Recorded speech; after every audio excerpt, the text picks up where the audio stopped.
અભય થઈને નિષ્પક્ષતાથી નિરપેક્ષ રીતે વાસ્તવિકતાનો અરીસો રૂપી સચોટ માહિતી લાવતો સત્યની સાથે અભય ટાઈમ્સ। સતત વિવાદોમાં રહેતું વેસુ પોલીસ સ્ટેશન ફરી એક વખત વિવાદમાં સપડાયું છે।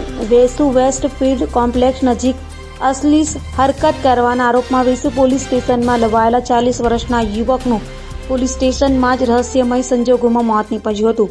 બનાવની જાણ થતાં પોલીસ વિભાગના ઉચ્ચ અધિકારીઓ પોલીસ સ્ટેશને દોડી ગયા હતા અને તેમણે તપાસ શરૂ કરી હતી। સુરતના પોશ વિસ્તારમાં યુવતીની છેડતી બાદ સાગર સુશીલ નેવટિયાનું પોલીસ મથકમાં મોત થયું હોવાનું સામે આવી રહ્યું છે।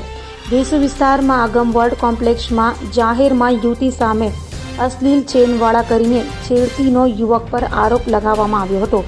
આસપાસના લોકોએ કંટ્રોલ રૂમમાં ફોન કરીને ઘટના અંગે જાણ કરતા વેસુ પોલીસે યુવક અને ફોન કરનારને પોલીસ સ્ટેશનમાં લાવી કાયદેસરની કાર્યવાહી શરૂ કરી હતી। દરમિયાન યુવક ઢળી પડ્યો હતો અને મોતને ભેટ્યો હતો। હાલ તો બનાવને લઈ પોલીસે વધુ તપાસ હાથ ધરી છે।